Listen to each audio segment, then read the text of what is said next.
I have several at home. I didn't bring one with me. I was going to say that's tiny. I'm going to have to get a little less chintzy on the paper here, Matt.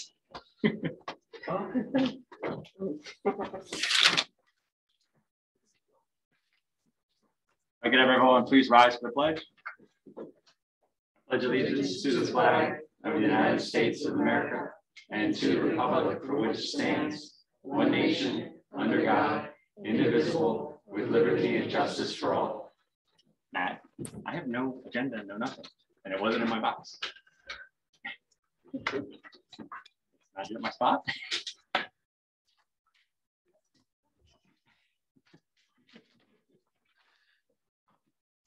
Thank you, sir.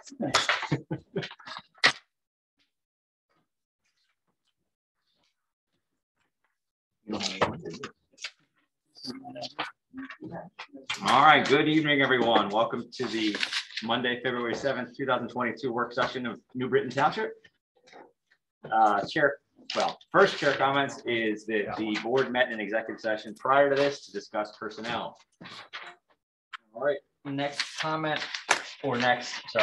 on the agenda is also chair comments, the Park and Recreation Advisory Board interviews. Matt, I will turn it over to you when you're ready. So thank you. We have the board, if you remember at the last business meeting, appointed one of the available 3 open spots on the Parks and Recreation Advisory Committee. And so the board authorized me to ask 5 of the applicants to come in tonight to have a brief introduction in what's called an interview session, but have the opportunity for the board to put a name to the face to the name, answer some questions, have an interaction. So, very good. If you would announce the candidates and ask them to come forward. Hold on. You're going way too fast. Sorry. Background music at this point. We can come.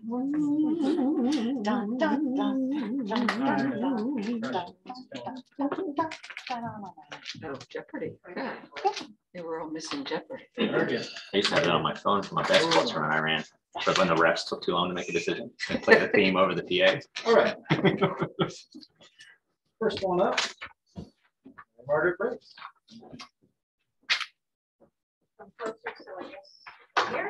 If you don't mind, come to the podium. So we have a microphone that's over there on the end of the dais, which helps us on the live stream. Thank you. Okay. So as many of the board members know, I've been applying to be on Parks and Rec Committee for several years now. My interest began in 2018 when I was made aware New Britain Township owned open space was endangered by a proposed relocation of a long-standing, decades-old PennDOT project. Ultimately, thanks to the hard work of a lot of interested people, that alternate route did not come to fruition. But that project did motivate me personally to look at things I could do to help the township protect its green open spaces. This motivation is how I came to know Ken Jones. And together with Ken in 2019, we worked together to survey about a dozen open space parcels in the township for potential improvement projects. I have a very strong interest in supporting the wildlife and birds living in our community by protecting and improving their habitats. One way the township and volunteers can do this is by supporting activities related to removal of invasive species, encouraging community members to plant natural species, and obtaining grants to improve passive open space properties. Ken did a great job helping the township obtain a grant for a pilot project at Marshall Circle. I look forward to helping plant that particular open space area this spring. That is, if I can manage to return from Colorado this year without a broken leg. While I'm very interested in activities related to the preservation and maintenance of township-owned open space, I'm also supportive of all activities of Parks and Rec. I have 5 grandchildren living in the area, with 4 old enough to participate in sports, which they've done at North Branch Park, as well as other parks in the area. I would love to help the township by volunteering my time to work on this important committee. Thank you. Thank you very much. Thanks, Margaret. All right, next one up is Kathleen Dutil.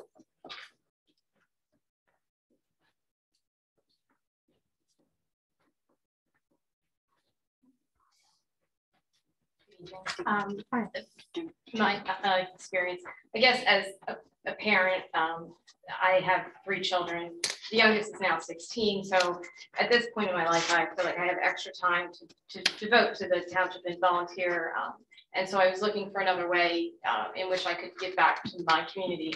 I've lived in a few different states, and I guess from my perspective, I know what I like about parks and what I don't like about parks. And there's certain things that I know, for example, my son and I will drive about 20 minutes away to a park where there's a 2-mile bike ride, a bike trail. And I think that's pretty nice, but there's not something like similar to that in New Britain Township that I think it would be nice to not have to drive a distance in order to take advantage of a 2-mile long trail. The other thing, for me, it's again, it's a time in my life where I have extra time. My kids don't need me as much anymore, and it's just, I enjoy going to the parks in the area, and it's one of these experiences that again, I think I could offer a lot in input as to what would be nice to see in the local parks. And growing up in Montgomery County, I lived in an area where over time everything became more and more developed. And that's actually when we moved out to this area about 10 years ago. It was nice that there was more open space.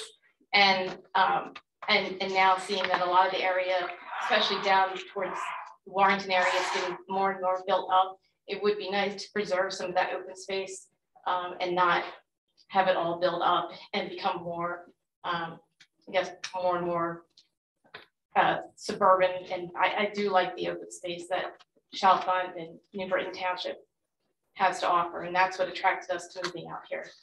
So, okay, that's it. thank you. Thank you very much. Next one is Brooke Newborn. Good evening.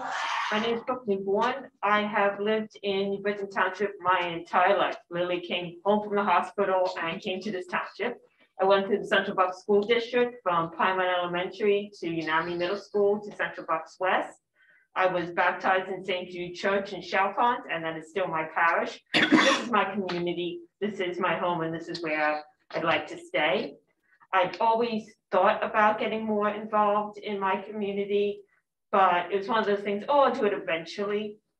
But recently my mother died unexpectedly, and I suddenly realized that eventually is not as far away as you think it is. There's not always going to be more time to do something. So she had lived in New Britain Township for over 40 years. She loved it here, so I thought this would be maybe a great thing to do to get involved in some place that she cared about as well. Also, before last year, I used to have a 3-hour commute on a SEPTA train, which nobody said you have fun. But now I'm working, changed my jobs, and I'm working in Doylestown, so I have a whole lot more time to dedicate to other projects, other experiences than just spending 3 hours on a train every day. And I want to use that time to my best advantage and find other ways to become more involved. So that's pretty much what I was thinking.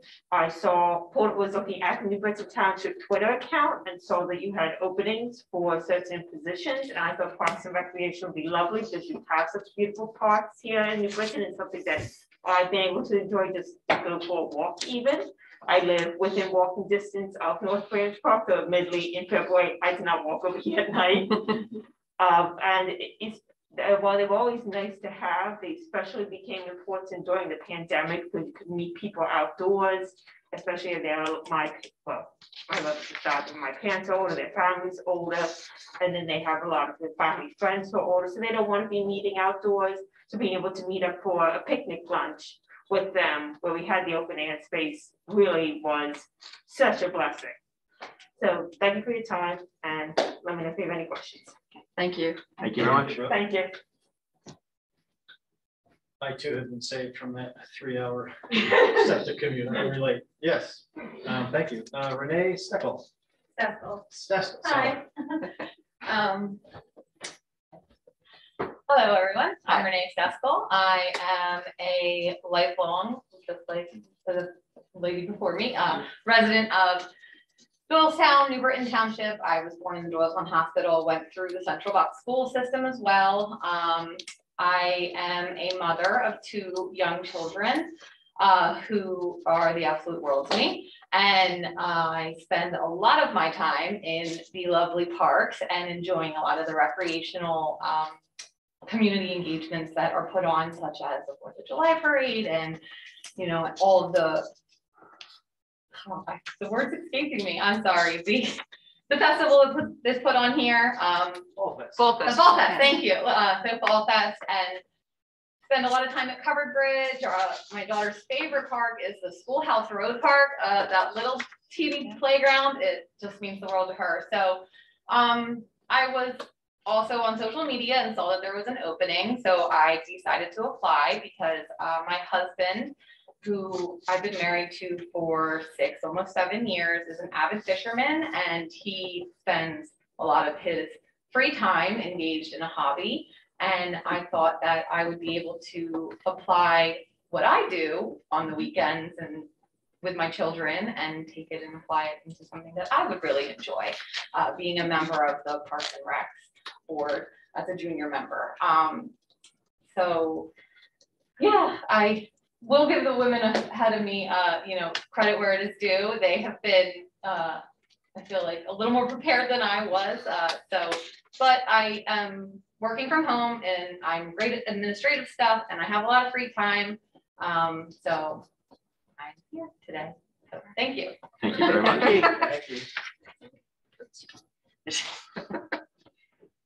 That's it. And that is all. Well, thank you to all 4 of our residents who came out this evening and let us know a little bit about yourself. It's very much appreciated. And as soon as we'll be making a decision in the next couple of weeks. In fact, we should have a decision in time for the February 28th meeting. And Matt or our Michelle at Park and Rec will be reaching out to you. So thank you all very much.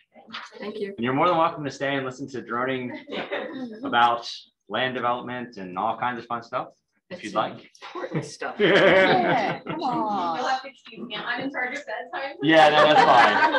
And the tooth fairy's coming, so. Oh. We're Oh, boy. on. I know, that's a big one for us. So. Enjoy. Just don't forget. Yeah. Or don't forget to take the tooth. Yeah, get this like unicorn pouch thing, and I'm like, oh god, it's not gonna be hard enough sneaking in. I hope they're not watching at home. Oh no, they're not like, Mom's on TV tonight. all right, well, Thank you very much. Thank you, ladies. You just ruined one child. I was gonna say, I just. Who knew? Okay, next item on the agenda, subdivision land development projects. For the purposes of our residents online and in the room, this is an informational only section. If there's any action to be taken, it will be taken at the next business meeting that the board holds on the 28th of February, but I'm not saying that's going to happen. So if the applicant would please like to step forward, introduce yourselves, introduce all 3 of you, please, and speak loudly or forever hold your peace. Good evening, Dave Fox for Rosemeyer on behalf of Toll Brothers. Toll Brothers. Hello, I'm Buzz Hazard, also with Toll Brothers. Buzz Hazard. So Just have some background information. So Sexuality. we're gonna keep it brief. It's just- That's good. I read 1,000 words a minute, but pushing the limit. You trying to get me to go to bed early? We can see that as you wish. So we're here tonight to talk about what we refer to as the CTP management parcel. Toll Brothers is the equitable owner by purchase agreement of that property. So if you recall the Propco Wawa project, the CTP management property is an 8.6 or so acre property to the rear of Februrary Tire and the existing Wawa, which was designated as part of a PCCM, Planned Community Center Mixed Use development. The information I've provided you is you've probably seen it before, but just for reference, pointing to the point that this is part of a PCCM, May 7th, Exhibit 1, May 17, 2018 zoning hearing board decision, which obtained dimensional relief. So PCCM is supposed to be 15 acres. This is just slightly less than 15 acres in total. Conditional use decision dated August 6, 2018, approving a PCCM, including this property. The Wawa, Februrary Tire, and the CTP management property are all part of the PCCM. Then land development approval in 2019 at Exhibit 3 granted Wawa approval for land development as part of this PCCM, including the property, designating it as a part of a PCCM. At Exhibit 4, the zoning ordinance, and this is probably one of the more critical items. The uses permitted within a PCCM include B5 single family attached and B6 multifamily. And that's what we're here to discuss this evening, and we're hoping to get some feedback if you do have any. Then at Exhibit 5, there's a unilateral declaration of covenants and restrictions to limit the property development as part of the PCCM only. So this CTP management's parcel can't be taken out of the PCCM unless that declaration, which is recorded against each of these 3 properties, were to be amended. And that would require agreement from Wawa, Februrary Tire. And I don't know if the board would even want to entertain such a request. And then further declaration of covenants, easements, conditions, and restrictions were put in place on the overall PCCM. This includes a conservation easement, an additional 45-foot wide buffer yard, which is on the CTP management property, and also explaining how access is to be provided jointly between the parcels. And then lastly, we prepared 2 plans. Plus, can I show those? B5 single family attached, which is what would be your. Can you actually, where's the easel?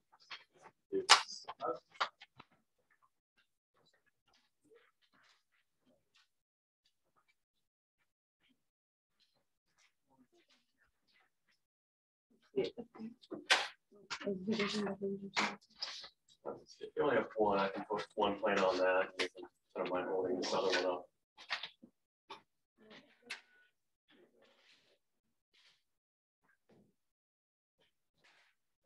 Yeah, no problem. Mike, could you actually set it over near the window, like behind the chair, so that the residents can kind of see it as well as us? So this is We have the B5 plan. Okay. Attached single family dwelling in there. Okay, because we have the B6 as part of this. And then I have B6 on. Oh, okay, there's the guys. Yep. There we go. I'm also sharing my screen with the. Okay, very good. Thank you.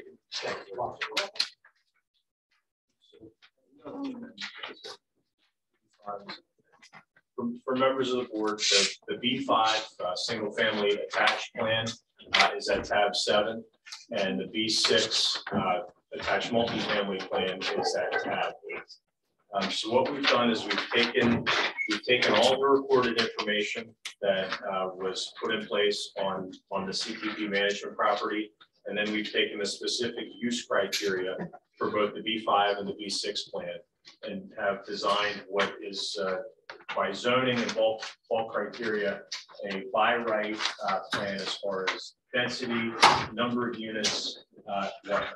And we've done that for both the B5 and the B6 plan.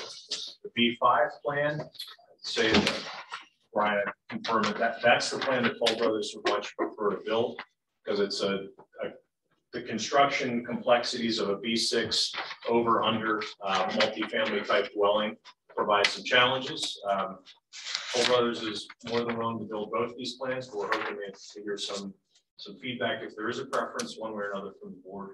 But the B5 plan does enable Toll Brothers to do some things and, you know, discuss if there's any public benefits or projects, things like that in the area that would be affected by the impact of this development, things the township may need or want or allow us to do. This would be a better plan from our perspective. However, the B6 plan, it's the same number of units, but given that the units are over under, they're consolidated into fewer buildings or fewer units, but the overall number of dwelling units would be the same. It's just really a question from our perspective before entering into a full land development plan set. You wouldn't want to go down a road and have the township tell us, absolutely not, we hate this, we don't want to see this, if there's a preference between one of the two. Have I missed anything you wanted us to cover, or? No, I think that's it. Just appreciate any feedback that you have. I'm looking at the plans, but what I don't see is any kind of description of the proposed buildings. Do you have any idea how many stories, what they're going to look like? 3.5 stories. 3.5 stories. Yes, it's on the plan. Okay. So as far as architecture, there are different options available. We're open to, glad to hear any comments or feedback. We know this is part of the Butler Avenue Overlay District, which requires some additional architectural considerations. That's not something we anticipate difficulty complying with. We want to do this in a manner that's pursuant to your ordinances and do it in a way that matches expectations and what Toll Brothers can do. You're used to looking at plans, and oh, sure. I've seen them. So I think, for example, we've had another developer come in who's building townhouses, and they came in with a design that we did not care for, and they were able to make them a little, shall we say, lower, not 3-story, but 2-story. And there, of course, there were give and take. I apologize. The 3.5 levels was for the B6, not the B5. Okay. So it just gives a better idea of what this might look like. If you have those and can send them along, Sure. I'd be happy to. I'd like to look at those. I don't need the color and the shingles and all that. Just Understood. general. Yeah, the interlocking, the B6 plan, which is a stack, as Nate was talking, it's kind of an interlocking stack unit. To get 2 stories out of both units, they have to go a little bit higher than the traditional. Both are ground level entry, but one will have part of the first and second floor, and then there's a third floor unit above. Yes, architecturally, they're always a little bit taller. Is there any reason why on the B6 you have all the open space fronting up to the extra space storage? I don't think so. I think that was a function just of an initial layout plan. Okay. Because I would prefer to see more of a buffer between the development and the residential behind there than the loading dock or whatever was at the extra space storage. Although it is a nice piece of open space there. I Yeah, we can look at that. We were also trying to keep an eye on, there's impervious requirements, so the more road you build, we were trying to really focus on that requirement, but we can continue to look at that. Okay. I was just asking. Yeah, for sure. And that's a reason. Sure. So let me jump in a little bit before we get any further. Instead of having a staff meeting or my office doing lengthy reviews on both plans, they reached out, asked how they should go on this. They said they had 2 different options. I felt it was kind of unnecessary to spend our time and their money trying to go through this without even knowing what you guys like, don't like. If you don't like any of it, they want to hear that. If you like it and want to work with one of the plans, they like to hear that. I think the next step would be if you focus on one of the uses. I heard tonight now that they're favoring the townhouse layout, which I think I've heard townhouses mentioned every meeting in this township for the last 5 years, and I know how you feel. So I know where they're coming from. This is every job is gonna be like this.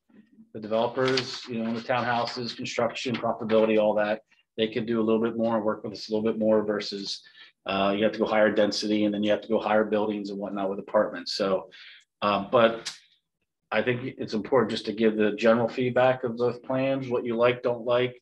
It's important for me.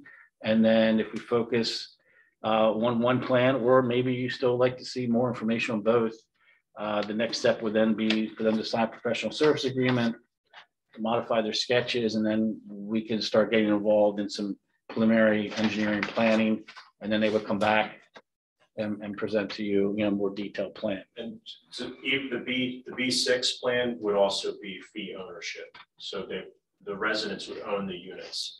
So it wouldn't be so it'd be more like a condo. So, and both of these are functionally just which way are the homes built, whether they're vertical and share an adjacent wall, or whether they also share a ceiling and a vertical wall. The one other thing was, and I think Nate did an excellent job, there was history to this. I was not involved with the Wawa, as you know. I wasn't working with the township for those couple of years, so I didn't, this was new to me. Janine, Peter, staff, I got to speak a little bit on that.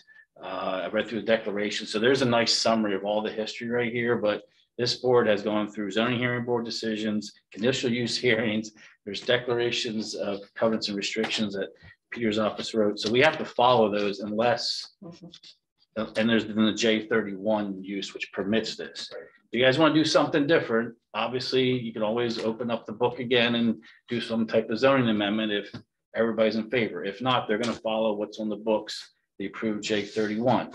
That does not mean there can't be a version of that. The staff would have to look at that and evaluate it. So I know some people said, I don't think you were involved with the J31. I think Cynthia was just getting her feet wet. Yep. And Stephanie wasn't involved. I don't think so. I just want everybody to be aware they're open to anything where you want to go, but you would have to say, if you want to see something different, then you'd have to say, hey, I'm interested in this. It doesn't have to be tonight. I can be the conduit of some information after this meeting. I don't think we should spend all night talking about it. And I agree with everything said. We appreciate you extending us the courtesy of time at your meeting when you have other things going on. And we are hoping this is viewed as a courtesy to come in and lay out what we think is our options here. And we're glad for any feedback you have. So personally, I don't like it. I understand that it's by right. That is, I don't like how the density seems very high. When you say, I was reading the J31, open space is everywhere. There's no real focal point. I know when we're talking about some of our other townhome developments, there is a focal point where these people can go, because effectively they only have one egress out of down near Creamery Tire, where the definition of this PCCM designed a planned development designed as a complex of architecturally compatible structures with traffic circulation pattern. I don't see a circulation pattern that would be other than them going straight out onto county line. There is no circulation pattern on either one of them. Yes, so that's, to me, that is something that doesn't work well in the J31. So how do we address that? So those are my concerns, that we're very high density. I can already see that there's 6 townhomes in a row, and I think, now correct me if I'm wrong, Craig, some of our other zoning parts say that you can only have 5 townhomes in a row. Does that, I was trying to work out, how does the J31 work with our other conditions with townhomes? I'd have to look. We haven't done a zoning review, but it depends how it's written, what supersedes. So all that would be looked at as sketch plan. Yeah. So that's just my concern, that it's high density, it just feels like it'll be very disjointed in this area. So. Yeah, I have a safety issue in terms of, we've got B5, I do not think is it's my opinion. It's not an attractive layout whatsoever. You've got this really long road A, this stub road B to nowhere. There's no interconnectivity. It's a hazard in terms of, I'm not even quite sure what our fire marshal is going to think, because if it's a 35-foot tall building, they're going to need to be able to get the ladder truck in there, move it around. I can't figure out how they're going to do that. But if you flip the script, you go to the B6, where it's a shorter road A, still a road B that's not interconnected, but it is labeled as a emergency access. You now have even taller units that definitely going to require the use of the ladder if there's a fire, and there's very limited access. So I definitely feel like we're trying to fit too much into too small of a space. I don't know. I know Craig hasn't really looked at this from an engineering perspective, but I know we have ordinances in terms of how long a road can be when there's one entrance and one exit. The emergency access doesn't account for that. So I'm not quite sure how this is even going to pass that kind of muster, but. Yes. One thing, and I've heard it from several informally and formally tonight, and they're not aware of my feelings, but I did go back there and look at behind Wawa. I took a look at everything. I'm disappointed in how the Wawa was laid out originally with contemplation development of this. And I understand there's creeks and wetlands, but I've heard from a lot of people about connecting, where you say emergency access there, is getting people out to that light. They build a light. It's a nice, that driveway along Wawa to the light is a nice separation from their parking lot. I wasn't sure how much. So when I'm out there, it does work where, and I understand you have to cross the creek and stuff. I don't think it's that big, but that would address the connectivity. It would get people out safer to the light. That also provides pedestrians ability to walk across the shopping center. Yeah, I mean, I just can't see it this dense. I mean, obviously, if the density is greatly reduced, there's chunks of open space, maybe we don't need it, but and I have heard that, some feedback already that I just got to make that connection. And that would be Toll Brothers' preference, to be able to connect to that driveway for those reasons, and just to have an opportunity for folks to get different places, different ways. To be honest with you, I agree. I think Mary Beth mentioned it. I would shift these units people, you have existing homes, single family homes, push these as close to the commercial as you can. And other communities, that's a given, that new people move in, they know what they're getting. They're looking at the back of Wawa, or rural farms if you're down south. But create as big of a buffer as you can between existing homes and new homes, within reason as far as the layout. I know the layout, I think there's room to shift. There's room to ask for, for relief, because the conservation easement's right there, move that section back, So I heard some feedback already. I think some of those we could work that out on either plan. Yeah, because I don't think there's any stormwater management actually in Erie. They do not have any storm drains or anything. I don't think so.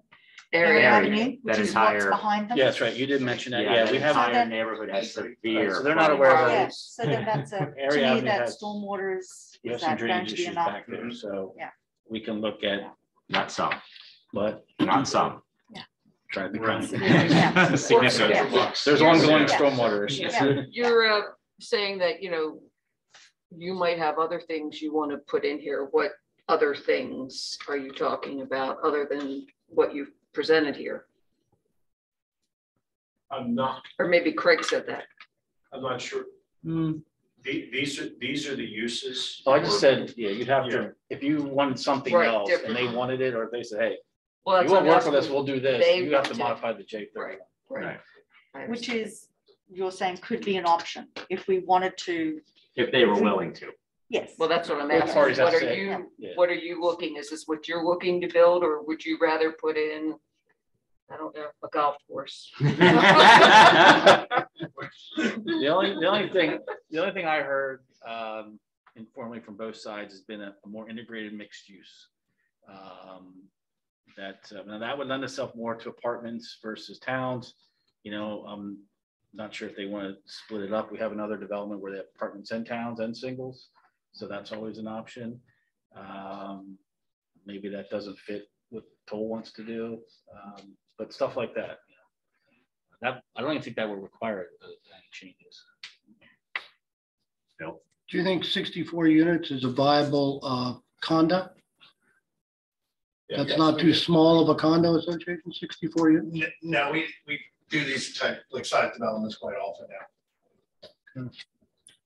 Seems awful small for a condo association. Yeah, every one of our developments these days has an HOA or a condo, every single one of them now. So if we have to, for certain reasons, go to a condo, we've done 50 units before. Actually, that would be a question. Is the road that goes through Wawa, is that a private road at the moment? We do not plow that road. We do not do anything with that road. So It's then not that would even, be, I wouldn't even consider it a public street. I don't know. I don't Yeah. know. so then, It's a driveway. yeah, so then Yeah. the It'll all be private. townhomes, this would be considered Private. private, Private. completely all private. All private. Yeah. All private. I mean, at a minimum, I would want to see that road be connected back to the road that comes out to the light at 202. That's a bare minimum. That has to be done somehow. Yeah. You have to come to an agreement with Wawa somehow. Get across the creek. There's easements. Not my problem. That's their Yeah. problem. But it looks like it's put there as an emergency. Have you access. even thought about approaching PennDOT yet? In terms of County Line Road? Not yet, until we know what this looks like. So once we know number of units or where a layout is, primary, secondary access, at that point, submit a scoping application, get township engineer staff. If you've done quite a few of these, what's your anticipated requests from PennDOT for something like this, where, we have a free-for-all, as it were, at that intersection at County Line and the Creamery Tire Road? In my bed, I understand exactly what you're saying, but there's those warrants, they're kind of strict with their warrant and trip generation. I get what I know this road, I understand that turn, and I get your concern. I just don't know if it meets the warrants from PennDOT. I'm not necessarily even talking about a light. I'm more looking at, do you think they'll restrict left turns? It'll be, It could be right in, right out. right in, Which right is out. why I wanted, Yeah, that's why we absolutely. need to connect it to To the the Wawa. light, otherwise, yeah. And then honestly, that's probably the right approach for everybody, just to make it a right in, right out. Right. Depend on the call. For our customers, we want them to be able to go in any direction they want. Right. Just one in, right out access isn't good, for the customers. They tend to complain and want another way out. But we want safety. Yeah, Yes. and we all want safety. Since we've just moved the Wawa from the corner, Yeah. we need to Right. have safety at that corner. Yeah. Yes. Absolutely. Yeah. Absolutely.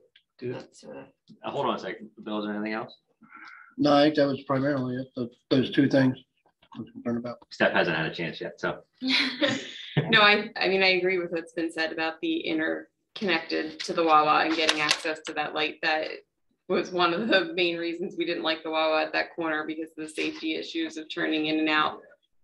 So giving new residents the ability to get out at a light rather than turning out onto a road that is notoriously bad for traffic is important. Yeah, if that interconnectivity is not there, they're most likely just gonna go to County Line. Right. So. Correct. Okay. Uses. Karen? Well, what else? Townhouse, apartments. Condos, right? Not Oh, apartments. I'm sorry. Yeah. Personally, I'd rather, if they think they're viable, I'd rather see them go with the condos. What, B6? B6 won't sit down. Pardon? B6. Yeah. I prefer the B6 because it has a larger dedicated open space area instead of it being so spread out throughout. I don't know, what do you guys think? Maybe the same number of units or it's slightly higher, but still. Well, so if you look at the lot data, there's almost an acre more of common open space in the B6 as opposed to the B5. It's more grouped together, And which it's is what all I was more- saying about the townhomes. Right. But then you make a good point. If there's no more than 5 townhomes allowed in a row, you're Yeah. gonna lose Might get units some. probably in the B5. Yeah. I think the J31 use that was just written with Februrary, you know? You're saying there's one section says only 5? Yeah, when we were doing High Point, I Point. thought there was a restriction. There's no more than 5 units allowed in a row. I remember seeing that. Yeah. So then does that And it doesn't say anything about, you know, It references going back to section 2305 or whatever it is. I was looking at this. okay. We could, if I may, in the B5, I mean, there's other townhome uses. I mean, we've got, you know, 3-story, we can do a 2-story traditional townhome. There's probably the possibility for that. They get a little bit deeper, but understanding we would have to maintain, you know, a larger buffer at area, try to slide everything over. That's probably the more traditional use here. So Craig, should we authorize you to really have a delve into, not super deep delve, but at least give us Well, some. they have to agree to. Yeah, they have to agree to put up the- I think they're willing to do that if they, you know, it's probably going better than I thought. I don't want to get in the weeds and we haven't, so. I'm not sure I can completely pick one over the other until I have some of that The data. reviews for us is almost identical as far as connectivity, so it's really not that hard to look at both.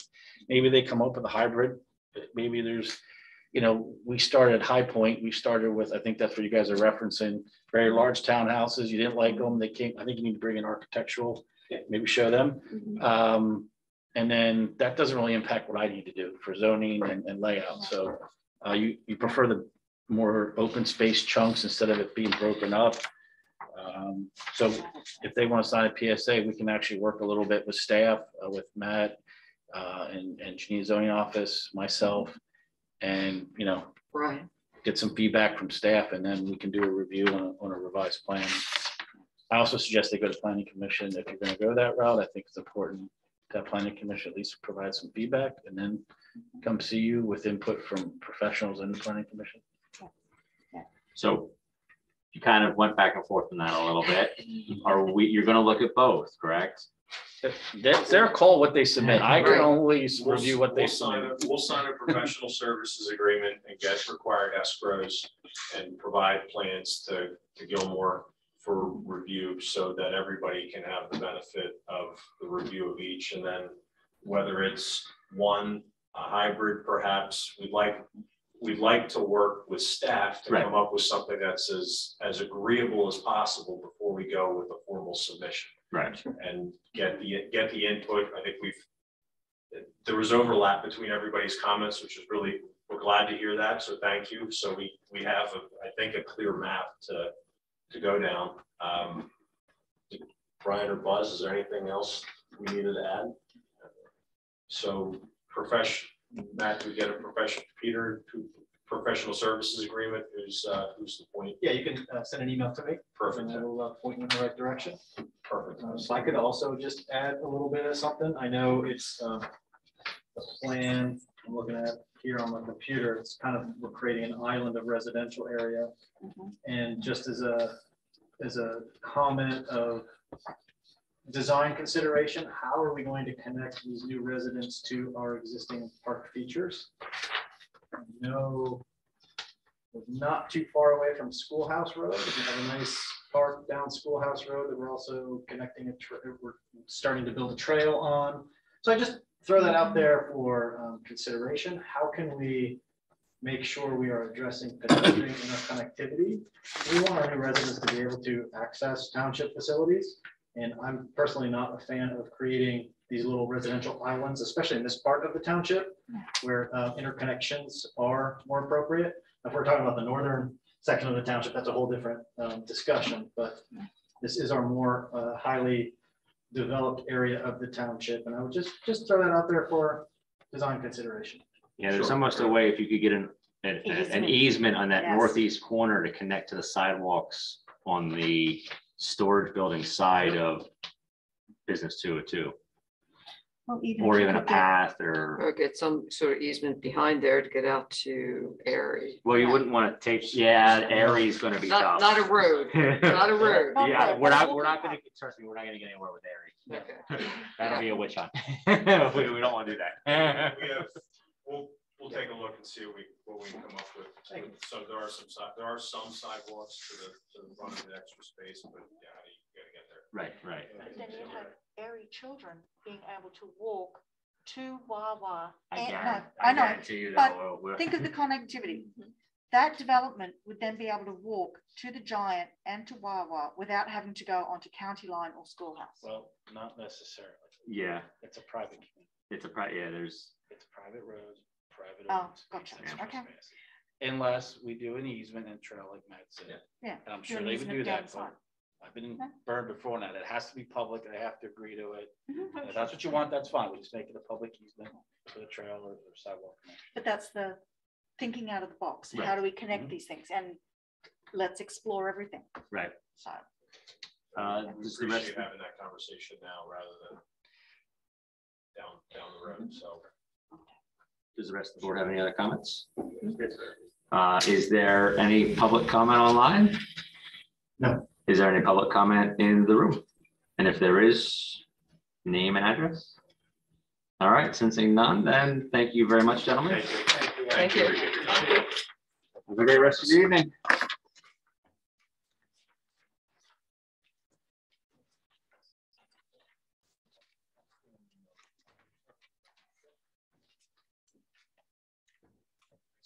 Thank you. thank you. Second to you're out. Next item on the agenda is item number 5, zoning hearing board applications. Matt? Thank you, Mr. Chairman. So if the board looks at the 11x17 printout they have in front of you this evening, the board was also forwarded the information about the upcoming zoning hearing board hearing scheduled for the 17th.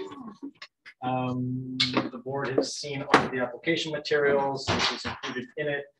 I have asked the Township's Assistant Planning and Zoning Officer to be available this evening. If he could give us a quick rundown on this. And this is a decision point for the board.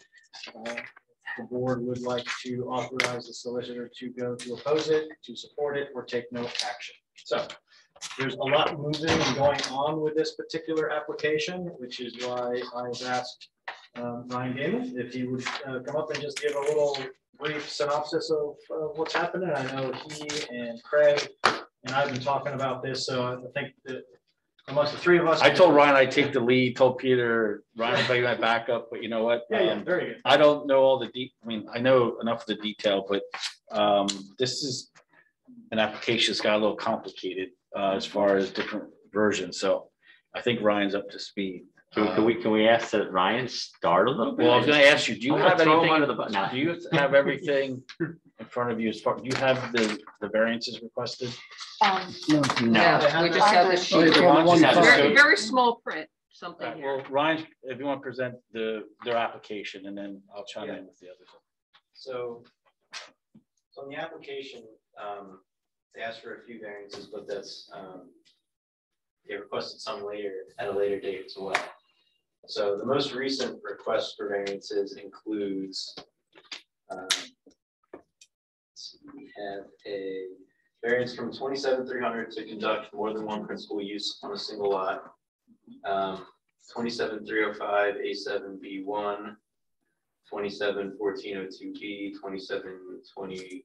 27,2101A, and ND.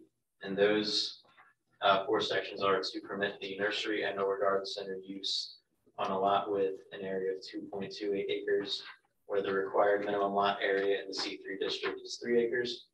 The required minimum lot area for a G7 use is 5 acres, and the new use on a lot shall not include any part of the lot that is required by another building or use. And C from 27.305A6.B to allow the nursery use to conduct retail sales of products not grown on the property, where only wholesale sales are allowed of products grown on site. And 2, to be conducted in connection with a detached single-family dwelling where such dwelling does not comply with the minimum front yard requirements.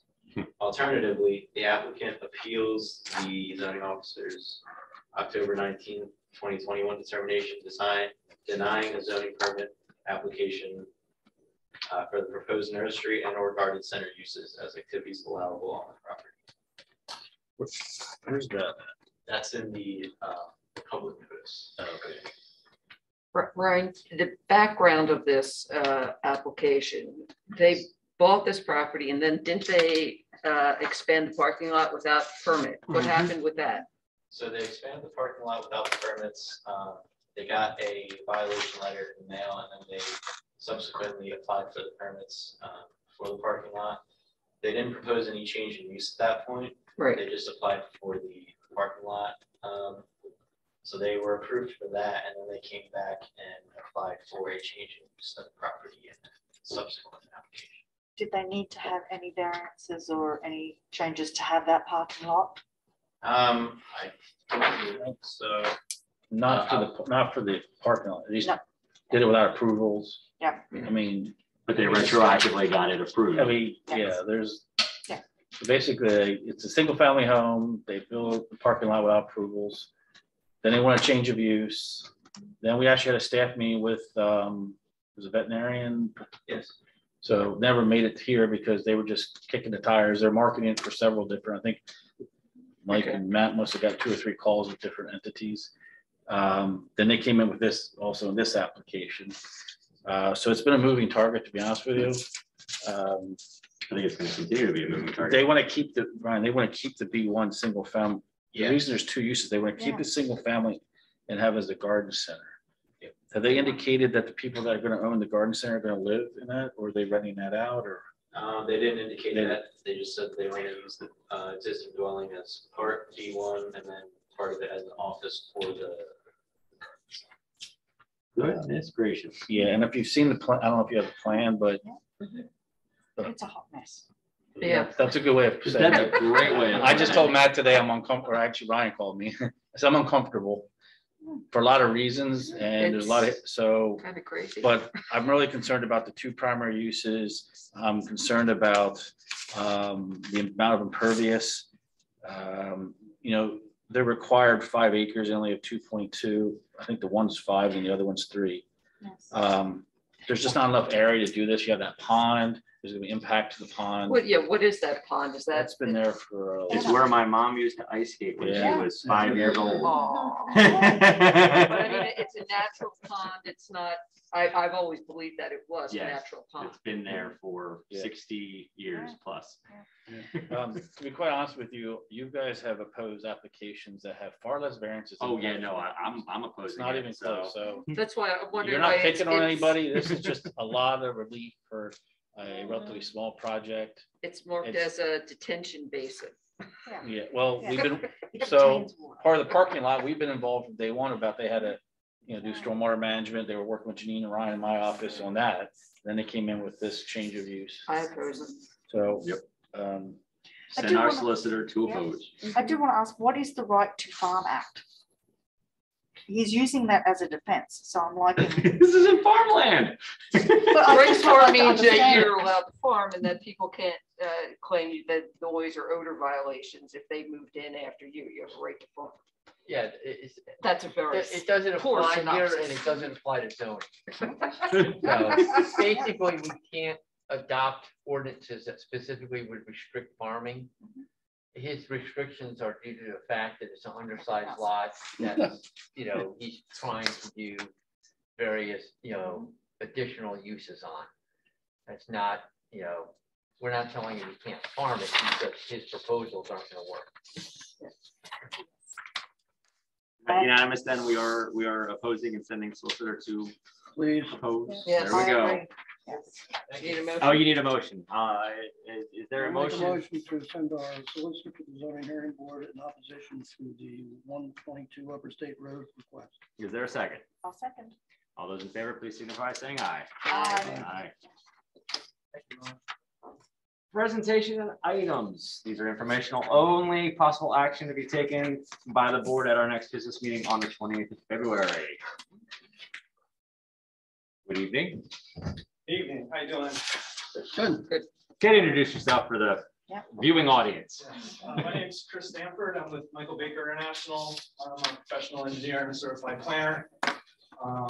Been working with Bucks County and Doylestown Bike and Hike and Shop Lawn and New Britain Township on trails for over 20 years now. So I'm back here to talk about the Neshaminy Creek Trail.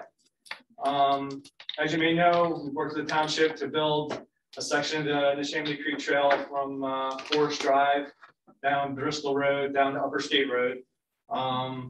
Worked hard to get a lot of grants for the township to make that happen. But we had one gap in property acquisition. The timing really just didn't work out with acquisition on the Coleman property. And then subsequent to that project, the township went ahead and acquired that property for a future park and open space. But in the last couple of years, we're working hard with Mike Walsh to acquire some grant funding to finish that part of the Neshaminy Creek Trail. So we're fortunate to get 2 grants to help fund design, permitting, and construction of that portion of the project. And I'm here to sort of present that project to you and talk about getting that moving. So I think this plan's been distributed to the board. We have about 0.3 of a mile gap in the trail network from between Neshaminy Creek and Upper State Road. And we'd like to, again, this is what we applied for grants to DCNR as well as DVRPC Regional Trail Program to close that gap in the trail network. Also to potentially build a nature walking trail on the property, as well as construct a trailhead parking area that would serve for the trail users as well as the future park.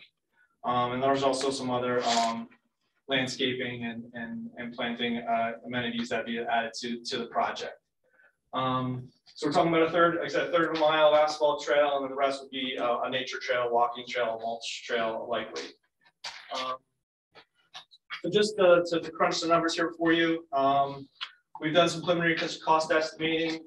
The trail construction itself and the materials that we think that would be needed for the township staff to build the project total about $344,000. Surveying done by Gilmore would be about $10,000. We're estimating engineering and permitting costs for Michael Baker for us for about $86,000. And then we also have Gilmore on board to help with construction, administration, and observation for $17,000. So that totals up to a total project cost of out-of-pocket costs for about $458,000. Unfortunately, that's precisely how much grant funding we have. We sort of, again, we're working with our means or making our budget work with the grant funding that was available. We were fortunate to get a $225,000 grant from DCNR with a cash match of the township of about $53,000. And the Regional Trails Program grant, we had $140,000 with a $40,000 cash match from the township. The other part of the DCNR grant is we did leverage services, quite a bit of services by township staff, by public works, things like tree clearing, excavation, and the actual construction and paving of the parking lot to acquire the additional cash from DCNR for that grant program. We're at a point where we're ready to start moving ahead with design and construction in the near future. We're hoping to move into design in 22 and complete that this year, and then put the parts out to bid that we plan to bid out early next year, and then work with Township Public Works in 23 to build out the project. We're hoping to have that all done by the end of 2023. So that's the project. I'd be happy to answer any questions you might have. Thank you. Thanks, Chris. This was a part of the 2022 budget. And these are budgeted funds, including the in-kind match. So I wanted to get, since there is grant money available or that has been awarded to the township, it was important for us to get this project started. And Chris has been working really hard on connecting all of the other parts of the trail. And this is the last piece that he needs to complete it. So it's the last unfinished business that we need to regionally that will connect New Britain Township with the rest of the communities along the Neshaminy Greenway Trail. And so I would like to bring this to the board at the 28th, just for your approval to actually get you to say, yep, we're moving forward with this, and give us a direction and turn Chris and his team loose. That sounds great. I'd like to turn this into a little bit of a broader conversation, but that doesn't have to include Chris. So if there's does anyone on the board level have any questions for Chris? or for Matt or for Craig or in regards to this project. I guess my basic question is, we've already come up with the cost. Why is it going to take us so long to get this done? We need to go to DEP for a waterway permit because we're right along the creek. So that's really probably what's going to take us the longest as part of the design process. It hasn't been fully designed yet, and the design hasn't been approved yet. So the lion's share of that process is the design and getting DEP. But that's a secondary pathway, correctly? No, Correct. that's, The one main path that they're connecting, that's not going anywhere near the creek. It's going directly out to Upper State Road. no, it Well, does. but we're A little still bit. far off that property, Bill. If we still stop somewhere behind, what is that, Willowwood? Yeah. So we have to connect the trail out to Coleman and then come down that old farm road. Yeah. So we still have a good section of that trail. Along the creek. Okay, you're coming closer to the creek than I thought you were. I thought you were taking where the loop is and just coming right down. Okay, fine. Yes, that's the biggest thing. I mean, again, it's just permitting, erosion control, all that stuff that needs to be approved and everything by DEP. But yeah, it's a relatively straightforward project. That's why we were hoping that Public Works could help do a lot of it, and we need a lot of credit for that time. But yeah, this would be a great trail connection, get folks to connected to Parkway Trail and to the larger Neshaminy Trail. This will connect you to all the stuff that Doylestown has in their community system. So I think this would be a great connection for the community. Okay. Mary Beth, Cynthia, Steph? No. Fine. Is there any public comment or question? All right, so the conversation I want to have is about this particular parcel. So, I mean, you're more than welcome to stay and listen. So, Yeah, well, I think actually Chris had some insight on the other part of the parcel as well. Gotcha. Chris isn't just looking at just the trail part, that he has put some time into the entire parcel and how we can integrate that into the Neshaminy Greenway Trail. right. So Matt and I spoke last year about this, and then Cynthia and I and Matt talked about it the other day on at our very first open breakfast meeting. And something that Matt and I had talked about, and like I said, we talked to Cynthia, was the idea of, if we're going to be working on this site and interconnecting this trail, instead of we have this habit of, we've got this bright and shiny park over here we want to develop, it's brown ground, and we've got this existing park over here that needs upgrading. But what we're really already working on is the Coleman property and the Neshaminy Greenway Trail interconnection. And we're working on that. We're going to have people on site. It's an active usage that we should probably wrap up, right? So Matt and I talked about the idea of, we should look into having the cost analysis done on demoing the apartment that was constructed that's not part of the historical house, removing the addition on the farmhouse, and beautifying the site as part of this being the trail, and turning that area into almost like a trailhead. With the concept of looking into the feasibility of maybe even having public restrooms, if possible, in the house, so that when people are parking there to walk, there's something for the public to use. This parcel was bought with open space money, so we have some leeway in terms of the fact that we can use open space funds to improve this property. And what I'm suggesting is all things that would improve this property, that would make the trail more user-friendly, and then have less things on it that would be attractive nuisances. Buildings that aren't, I mean, the pole building, we can't do anything about that. That's not going anywhere. But an addition on an old farmhouse, a substructure that was built, as an apartment, different items altogether. So we got really busy at the end of last year, so Matt and I were never able to have a formal conversation about it to present to anybody. But like I said, I brought it up to Cynthia. She thought it was a good idea. I'm not going to put words in your mouth. You're more than welcome to So we want to know what everybody else thinks. I've always asked what we're doing with that property, and I've never ever gotten an answer. So Right. I'd like to know. I'd like to go see the building sometime. Maybe we'll have a little field trip. You know me, I'm in for field trips. See what's there. No more than 3 of us at a time. Right. No more than two Yeah. supervisors at a time. But I'd like to see what's there, because I think with the structures, we do have some opportunities in the future, if not right now. I don't know that I'd put the restrooms inside the building. I think that might be a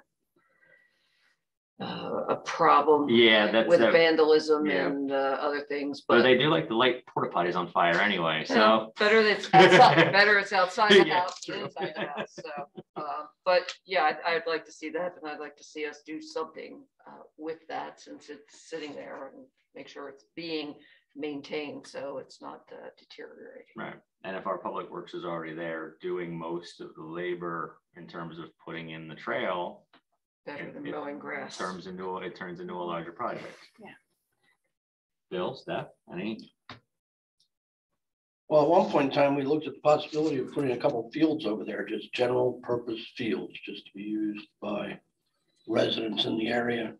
Not necessarily for soccer, not necessarily for football, just general purpose fields. And it appeared on the map, now I haven't walked the property, that there is an area that is relatively flat over there.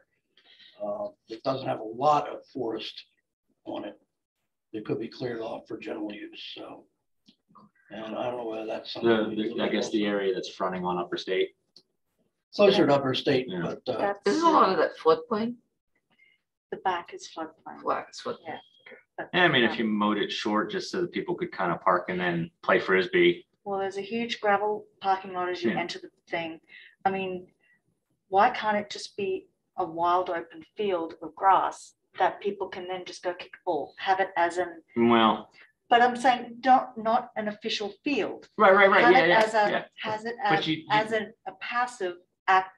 You have open to mow it space. to a certain level. Yeah, but to a certain level, Yeah, but I mean, it doesn't have to be a Manicured. soccer field, it doesn't have No, to be no, manicured, no, I none think of that. Bill's saying just All-purpose fields. Just Yeah. passive field space. Because there's lots of, Any input? the connectivity of the, sorry, Chris, Quinlan from behind, they would like to connect. So I see this as more of a nature area. I walk that area all the time. I park right next door to Chalfont Sewer and walk along the Neshaminy Greenway Trail up to 202, come back, and then we do the cemetery. So I'm there once a week, and it would be great to be able to then go the other way, go over the bridge and through that common property and connect to my own township's trail.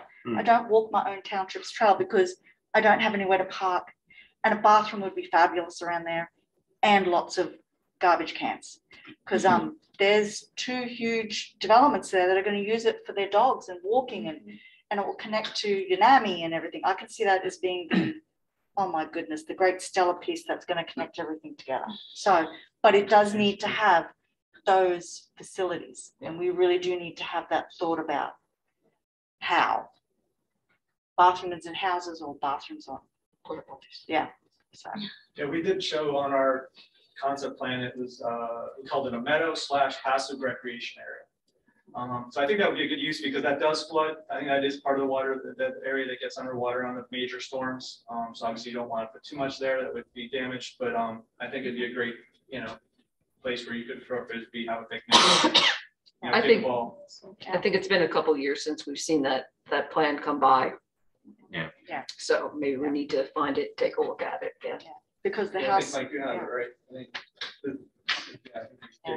So because I know the house on Upper State Road that's over the site, over the creek, completely flooded. They had to take everything out of their house and dry it out. So that was, I think it's a little lower on that side of the creek, but that's, yeah, but it's like how much water was from that creek that had to go flood that house. So there's huge flooding in that area. if I could just also encourage everybody to just be the, let's keep the expectations in check and let's keep it, well, I mean, let's keep it simple. Budget. Let's keep it simple. Yeah. Because, I don't want us to go down this path that we over design it and, oh my God, like scope creep happens and we could have this or we could have that. No, Let's see what's there. What can we make it? How can we make it functional and usable and safe and open? Yes. And then maybe future potential uses will reveal themselves once we have the space open and accessible. Instead of trying to engineer a solution for what we don't know, let's just get it open. We have it's township property. We might as well make it accessible. Yeah, I'm advocating low key. Like I'm just saying demo what Parking needs to be area. demoed, Restroom. clean it up, start landscaping it, make it look nice. So the question to the board is, do we want to authorize Matt to start getting cost estimates on building demolition and cleanup of the site so that we can then analyze it further? I make a motion that we authorize Matt to do that, Okay, to explore and give us some numbers. yes. I'll second that. All right, so I have a first and a second. Is there any other questions or anything? Nothing? All right, all those in favor, signify by saying aye. Aye. Motion carried. All right, thank you very much. Thanks, guys. Thank you very much. Thank you, Chris. Okay, next item on the agenda, departmental reports, administration. Yay. Thank you. Yeah, more fun and games. Couple things I want to talk to the board about, the Walker Road culvert. We have, staff is in a position where we feel more confident in progressing with a possible solution now that we have more clarity with the FEMA funds from the IDA event. So staff will be working, meeting with the township engineer, Craig, on Thursday to discuss possible solutions and move that forward. And I'm hoping to not spend too much more time on that. We're already, Craig is already coordinating internally with his staff to come up with a really good solution. And so over the next month or two, we should have a more solid, pun intended, structure for you to consider, and hopefully using FEMA funds and PEMA funds to reconstruct it. iPads have been purchased. They are set to be delivered or picked up early this week. Then it will take us a little bit to get our heads around how we're going to deploy them, how we're going to lock them down. So make your lives easier to access all of the information during a board meeting and make it easy for you. Capital planning, the capital planning committee is set to meet next week on the 16th. And staff is meeting internally to develop the finalized agenda. That should be out by the middle of this week. I'm looking forward to that. One thing that I wanted to talk about with the board is this RFP for facility and grounds assessment. If you remember, that was a part of the 2022 budget.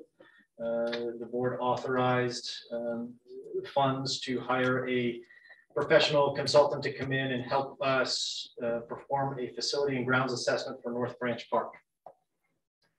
I want to continue this by giving the backstory of where that came from. That was a response to me in my early days here at NBT, walking North Branch Park and seeing how much capital investment that we need to make this park shine. We had no capital plan, we had no path forward, and so it was a reaction that I felt was a really good start for us to get something on the books to help us in a budget making standpoint of what do we need to think about in future budgets for capital investments in North Branch Park. Right, so that's where it came from. Budget making process happened, board approved it. Now, fast forward to present. We have been meeting internally as staff to talk about the capital plan, capital C, capital P, da, da, da. Craig's gonna love it. He loves my budget process. He's gonna love the capital planning process. It's gonna be a twofer. You know, first half of the year is gonna be capital planning. Second half is gonna be budget. I know we're gonna nerd out here. We're getting really excited about the development of our capital plan. And we're excited to start meeting with the capital planning committee to talk about that plan. Why am I talking so much tonight about facility and grounds and capital plan? Because what has come to light is that I am going to recommend to the board that we forego the RFP for the facility and grounds assessment. It's ready to go. It's done. It's ready to hit the streets. As we've been discussing it internally, I talked about it with the township's Parks and Rec coordinator. and Public Works Director. We think we can get, now that we have our heads around the development of a capital plan, the way we're going to develop it is that it's going to be departmental generated. Every department head is going to be in charge of developing capital needs for their departments and bringing it up into a final document. We believe that we are now in a position that we'll be able to generate a more comprehensive needs list for all Parks and Rec instead of just North Branch Park in a shorter amount of time by including it in the capital plan. So instead of hiring a consultant, we would have to manage that third party. I don't know if you ever had any experience managing third-party consultants. They never go the way you think they're going to go. It's very difficult to get that final end product that you envision in your head. This way, we bring it in-house and we develop something that we all have ownership over and present to the board a much more comprehensive list of capital needs that then gets built into the capital plan for the entire township. And we would save some money. Why not? Hiring a consultant to develop the RFP for facility and grounds. They budgeted $40,000, so that's $40,000 that we can put into reinvesting in Coleman Park or something else, right? I thought part of that was also you wanted some sort of inventory of township property. And so that's what the capital plan is going to be. All right, it's going to be what are our capital needs, what are the current needs assessment of those things, the prioritization of those real hard things. What is that? And then you rank them amongst each other and you get that document that then we can use from a budget standpoint of how much is it going to cost us and how long is that lifespan for those things and how much are we going to need over the next year, 2, 3, 5, 10 years. So I think we can get a much better usable product than that one, because the thought that I had initially was that that the end product would be baked into the capital plan as it was an insurance policy to get me some time to develop internally that capital plan. We fast forwarded it and we're actually starting to develop that capital plan structure. So as I was thinking about things, thinking things through, I think I would recommend that the board support this idea to forego the RFP and do it in-house. Do I have y'all agree? Yeah. If you think you can do it in-house and save 40,000? Yes. Much rather see us use the 40,000 than give it to some other firm. So. Yes, agreed. Sorry, Greg. I wasn't involved in that.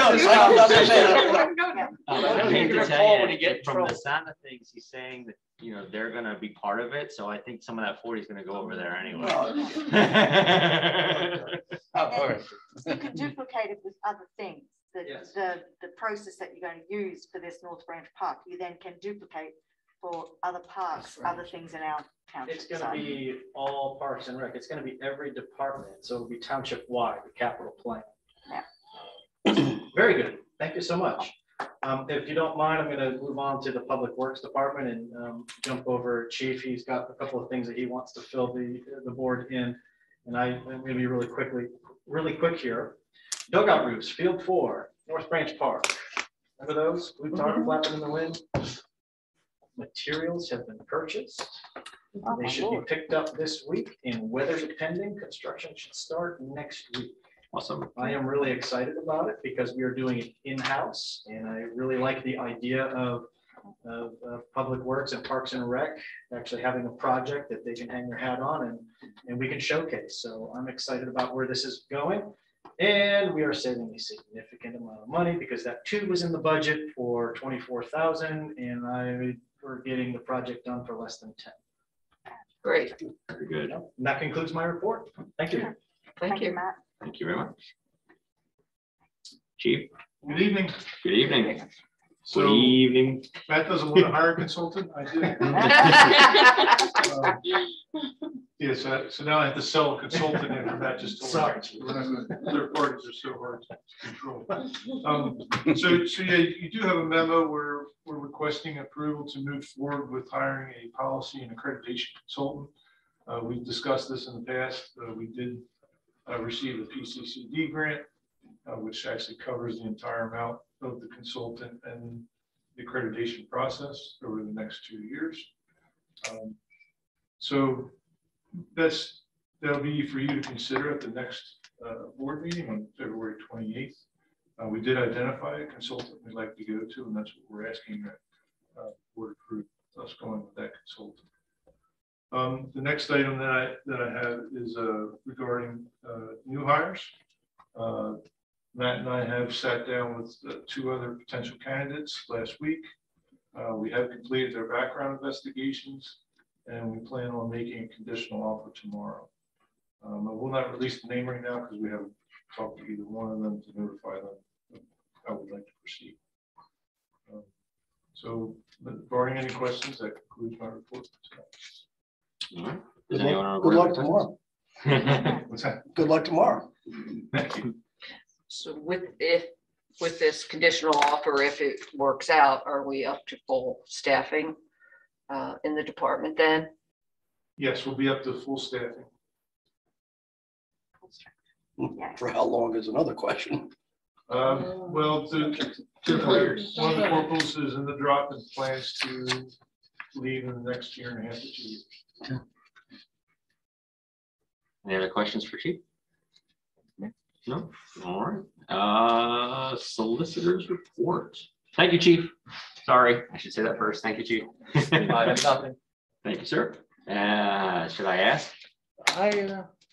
Last time we You're asked. gonna be you- busy in the next couple of months. I will Certainly. tell you, you got some jobs coming up, but I think I gave you an update last meeting on you guys are aware of High Point and a couple other jobs up at the business park. So you'll see some land development projects coming through here.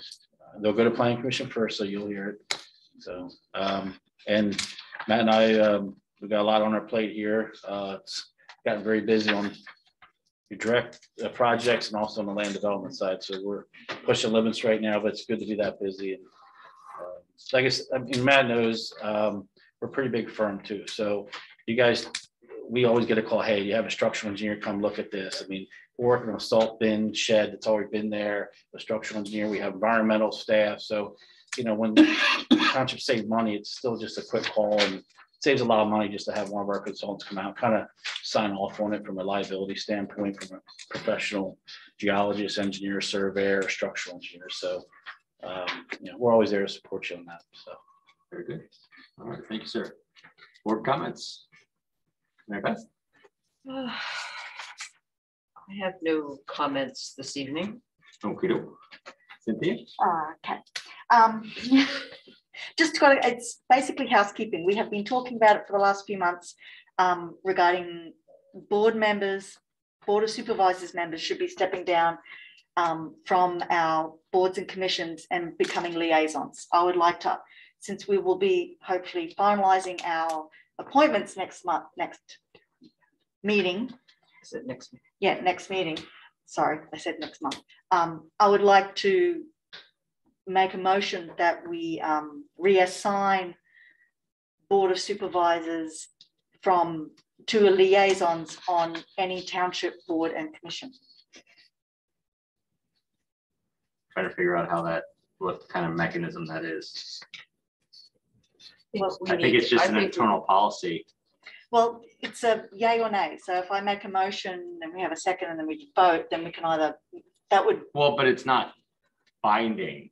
It's just we're coming to an agreement. Yes, so, I'm trying to get an agreement. That's all I'm trying to do. Is yeah, I think Stephanie and I don't think it's something we pass a motion on. I think Are you just looking for input from all I'm of us? trying to get a decision because I've brought it up for 2 or 3 months, 2 or 3 meetings, and I'm going like, either let's decide that formally in this meeting that we become liaisons and then open up another seat on all of the boards and commissions for a resident. That's all. I'm trying to get a.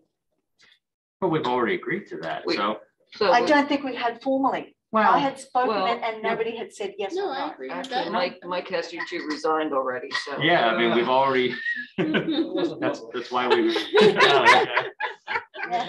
have not made it public. Okay. Yeah, I don't think this is something that's codified. I mean, it's just something that we're changing the policy that a board member is no longer going to at this time sit on a board. They're just going to be a liaison. Yeah. So I agree with that. I agree with that. Stephanie agrees with that. Okay. I don't think it's something we pass a motion on though, right? I mean, anybody want to? Yeah, I don't think, well, it wasn't, Okay. it wasn't on the agenda. I don't think we can Right. Yeah, put something on from supervisors' comments. Right. But anyway. All right. Then continuing on that one, I know Chris Stafford from, as a supervisor, I have been attending the Doylestown Bike and Hike Committee meeting once a month, listening to how just being involved in trails, biking and that sort of thing. So I think we should add that to the appointments page as just to show that there is another committee that we go to, that I'm as a representative. We send Shell and I attend, so. so then I'm just trying to figure this out. So do we want a representative on the bike and hike? as part of the appointments list, do we have to make a motion to add a liaison to a community? I would cast an updated. You just add it to the list and then when you vote on the list. Okay. Yep. So, but do we have, yeah. I was just saying, can we have a proposed amended list for the next meeting? And well, that's why I think we're going to do another resolution next meeting. I'm just asking, can we add that to that resolution? Yeah, that's fine with me. Sure. Yep. Okay. And sorry, I've got a lot. Third one, the snow removal around for the last week. Just it was I'm driving around and I've noticed along 202, some businesses are not shoveling their sidewalks, and it's a safety issue to me. Do we have a mechanism as a township to just give a gently reminder that they need to be removing snow within? Technically, it's 24 an hours. ordinance and there's a Yes. violation letter that's supposed to be sent out. Yes, Well, but gotta rather be than coming down as a heavy hand, is there some way that we can start reminding people? Because I don't think we have been doing it for so long that. Yeah, I actually stopped complaining about the giant not shoveling because I'd have to run in the road because they wouldn't shovel from like just in front of New Seasons down to the traffic light. Well, the place I'm thinking of is the storage unit on the corner of Schoolhouse and 202, which is technically that corner is township property. If someone falls on that township property, do we shovel it? Do they shovel it? I mean, to me, we need to work out. That's not Township. It's It not. is. Our responsibility. We have a tiny little piece of open space on that corner. I don't know why. Yep. That we own. Yeah, who does the sidewalk belong to? Who does the sidewalk belong to? And then the same thing down opposite. Question for you, Ryan. If it's owned by New Britain Township, then the township owns it. Yeah. Yes. So then talking about the CVS, there is right there on the opposite side, opposite the karate and opposite the CVS, that is also on Brittany Corner. That is also township property, and that's got an ADA fully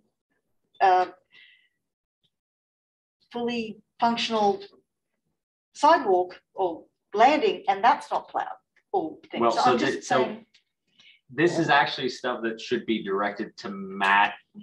Well, so the thing to me was the residents and the businesses. We need to.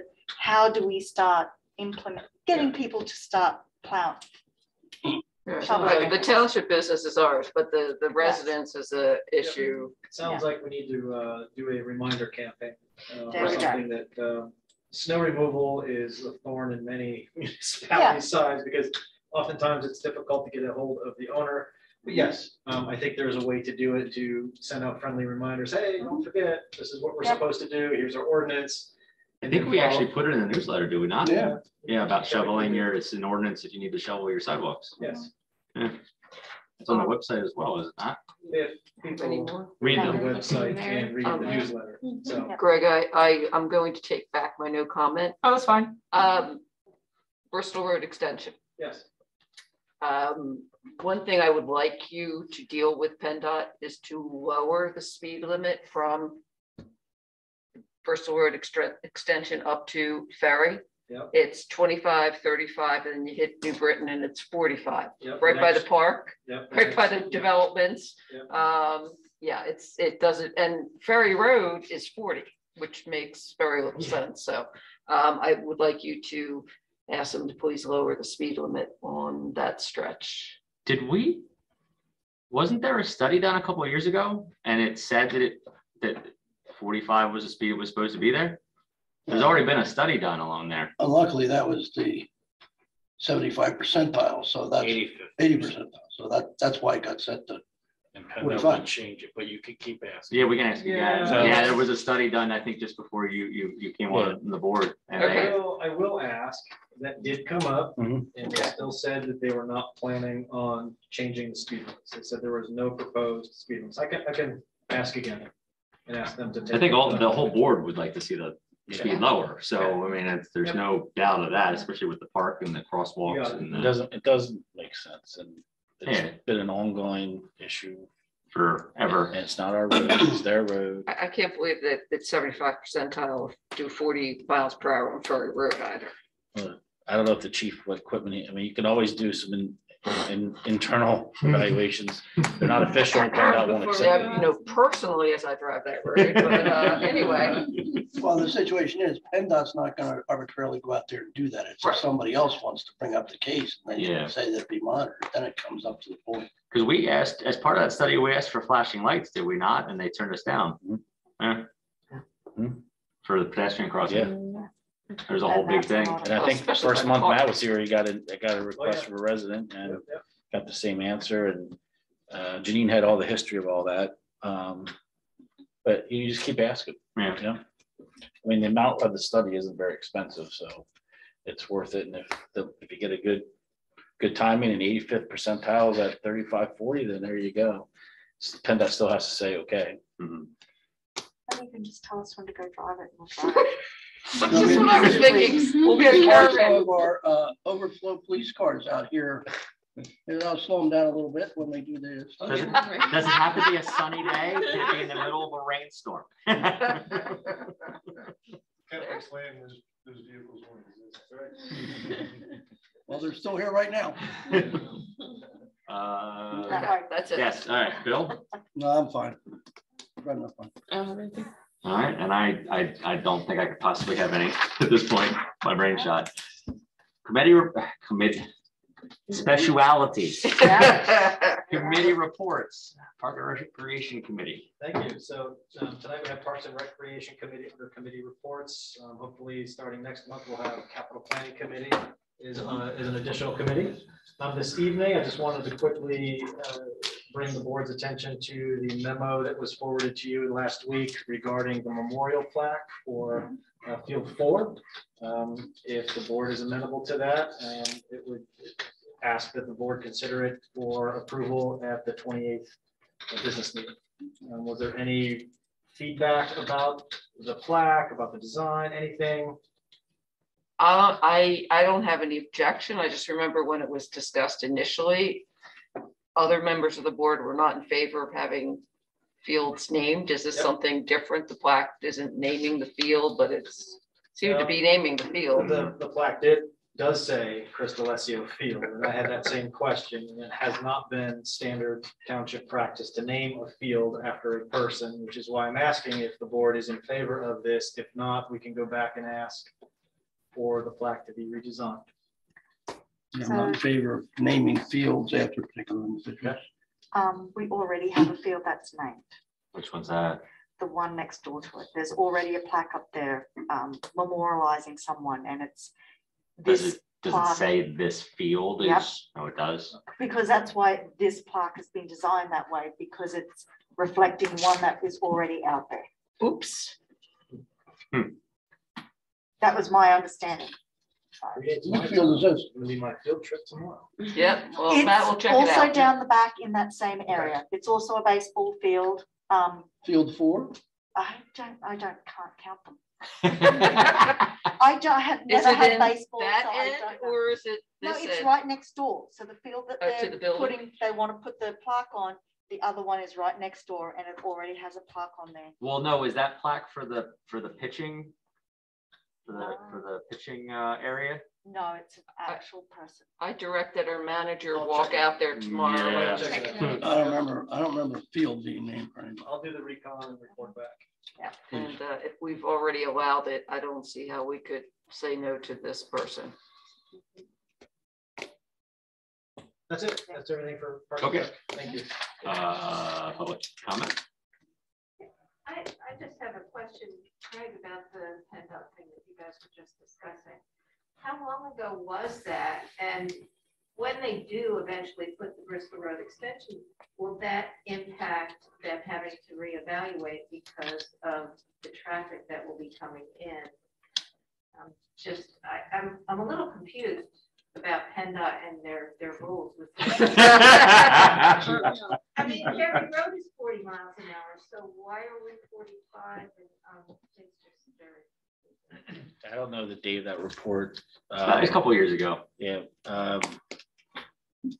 And when Bristol Road's connected, I would assume you're gonna have more traffic and you're gonna have higher speeds because it's gonna be a cut through. And it could, work work against you. But it could go the other way. You don't know. I mean, you just don't know. That's why a lot of town municipalities keep doing the studies till and then you get a favorable number. Yeah. Margaret, that's why I've always referred to PennDOT as the Commonwealth of PennDOT. They once refused to comply with the judge's order. So, I mean, dealing with who knows? Peter knows this, probably Matt. Developers, if they'll do whatever, but don't subject them to dealing with PennDOT. I mean, it's the number one thing leverage I have where if we don't connect, then we can work with you on this. And it's absolutely ridiculous. In fact, now PennDOT's understaffed and now they're slowing down. So it's affecting a couple of the projects on 202 Butler Avenue right now, and they can't handle the workload.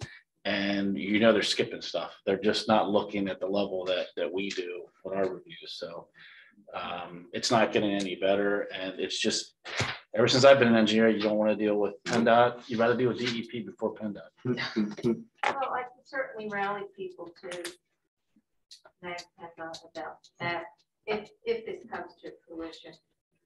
Who knows? Honestly, the more resident complaints, that's Yeah, but they always stick with the numbers. The numbers don't lie. That's the problem. It has to be a fundamental shift in the way PennDOT will assign speed limit to a road. That's probably the number one request I've had in my career of just comments, obviously stormwater, but speeding on the road, can we do a study and reduce and lower it is just probably number 2 after stormwater. Well, now it's going to have 2 stoplights at the end at that stretch. At the moment, it's just a free flowing thing from. And then it's just a stop sign. So I still think the park entrance was down key. the Doing something about the park entrance. I mean, and I have been involved, but that's the way to go. Is to some type of traffic. I was the flashing lights, but traffic calming. There's so many things you can do, but it's PennDOT's road, so they sign off. We talked about doing a bump.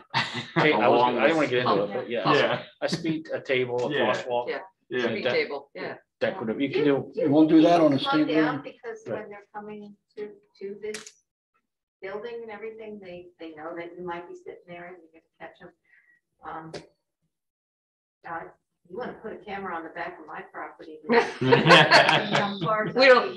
we know. I've had people coming up at 80 miles an hour and I'm already doing 45. So yeah. It's they see a stretch, but with the light there, it might. Yeah. But I do think a speed hump or a speed table would be. If PennDOT allows us to put it in there. You never get. I don't think you ever. No, we try. We get. All right. Anyway, we're going backwards. Any other comments? Any public comment online? All right. Announcements by the board. The board is going to meet in the executive session after this meeting to talk about. I just have a couple things. Land preservation and personnel. Other than that, and the next what? And litigation. Okay, litigation as well. The next meeting of the Board of Supervisors of New Britain Township will take place on Monday, February 28th, 2022 at 7 p.m. here in the New Britain Township building. Agenda and meeting materials will be posted to the township website prior to the meeting date at newbritontownship.org. And as always, the video of this meeting will be on the township's YouTube site within the next 24 to 36 hours.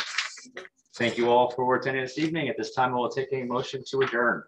So moved. Second. All those in favor, please signify by saying aye. Aye. Motion carried. Thank you all very much. Well,